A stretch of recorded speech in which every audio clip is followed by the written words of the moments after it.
iSPOT. And I should start just by acknowledging my close co-workers, Mayesh Kurganokar and Lee Williams, that you can't do this kind of work in isolation, and they've made a big contribution. So the imaging sub-study involves 250 subjects with MDD. It's the biggest one using MRI to date. And our real purpose is to answer these three questions. So the first question is, are there core brain circuitries that define the dysfunction that's present in depression? The second is, are there subtypes that we can identify using circuitry within depression? And we know, as Alan mentioned, MDD, or major depressive disorder, is a very heterogeneous condition. And the most important question from the study point of view is, are there pre-treatment aspects of the brain, in our case the circuits in the brain, that can predict response to antidepressants? I'll quickly just zip back just to highlight like the other parts of the iSPOT study, we do multimodality imaging with lots of different types of contrasts. So I'll present first just some baseline data where we're looking at the differences between controls and depressive subjects. And then I'll close just by showing some of our predictive data. So this first slide, and there's a reference on the bottom, shows extensive grey matter volume changes that we showed, I think, comprehensively for the first time in depression. And you can see the red blotches in the brain there, which are extensive. There's a huge midline region of grey matter loss and several focal regions involving known areas that are important to the pathophysiology of depression. These show really significant grey matter loss, equivalent to what you'd see between 10 and 50 years of ageing. So quite substantial amounts of grey matter loss. And to me, they hint that there's something more underlying than just some simple circuitry. So this slide's just highlighting some of our functional MRI data, and the take-home message here is that in our data set, we're showing reproducible evidence of task-based abnormalities to cognitive and emotional tasks. And we did that really, I think, for the first time in the one study, and we showed a good correlation with existing data on that, and there is a reference on the bottom again.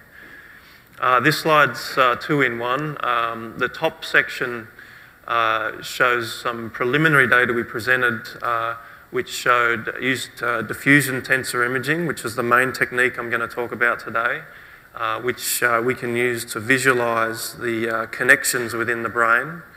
And the slide demonstrates differences between melancholic depressed subjects and controls. The slide on the bottom is a different approach, and I'll come to this in a second. And this is looking at all of the connections in the brain as a complete set. And we asked the question, could we separate controlled subjects from depressed subjects on the basis of imaging alone? And the answer seems to be yes, that we can. And that's a discriminant analysis plot there on the bottom right. And you can read more about those in the references on the slides. So this is the main technique we're really using at the moment, and it's the basis of a field called connectomics. And it uses diffusion tensor data to build an array of describing the connections between every single part of the brain to all the other bits of part of the brain. And what you end up with is a scatter plot, a grid really, that shows you those connections graphically. These data are difficult to analyse, and we use a couple of techniques, one graph theory analysis, the second called network-based statistical analysis, to make sense of these data. And I'll just show you some of the results. This paper's under review. We're hoping it'll be out in the next month or so. And it shows, for the first time, two unique circuits within the brain. This is the first connectomic study in major depressive disorder. And the two unique circuits really represent, marry very well with the data as we'd expect it. They show a big midline cluster of regions. So I'll just explain the red dots represent regions, and the purple blue lines represent connections between the regions that are significantly different between depressed and control subjects. And this first network correlates very well with the default mode network, which is known to be heavily implicated in MDD.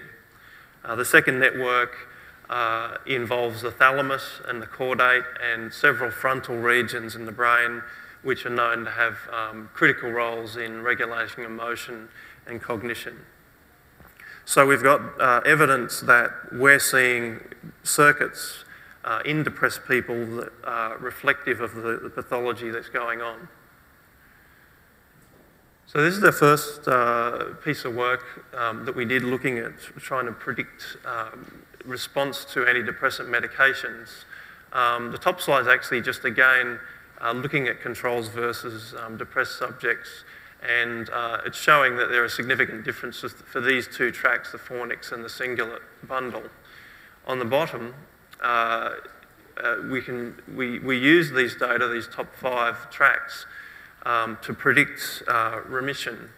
And the model was able to predict remission with an accuracy of 74%, 75% specificity and 74% sensitivity.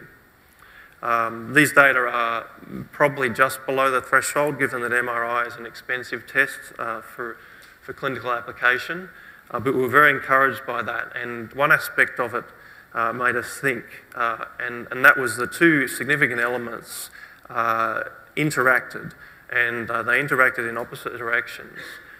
So we then asked the question, I might just skip this slide in the interest of time, but these are the data when we looked at non-remission. So the top, the green bars represent a histogram of the remitters in the population, and the bottom set represent non-remitters. And we formed an index from the measurements of tracks and set a threshold which was 1 standard deviation above what we saw in normal non-depressed individuals. And this index was able to identify approximately 30% of non-remitters from the whole group with a specificity of about 86%. And interestingly and excitingly, I think, for SSRIs, this appeared to be a much, much stronger prediction in the 90s. So I think we're very excited by this data, and I should mention this data is currently under peer review, so I can't really go into it much more than that. So in summary, this study is the largest imaging prediction study done in depression. We've characterised extensive grey matter volume loss over the brain, and these regions correlate with the networks that we've shown that are different in the first connectomic study in depression. And we've got extremely promising new biomarkers which in preliminary data seem to predict remission in a clinically significant proportion of depressed subjects. Thanks.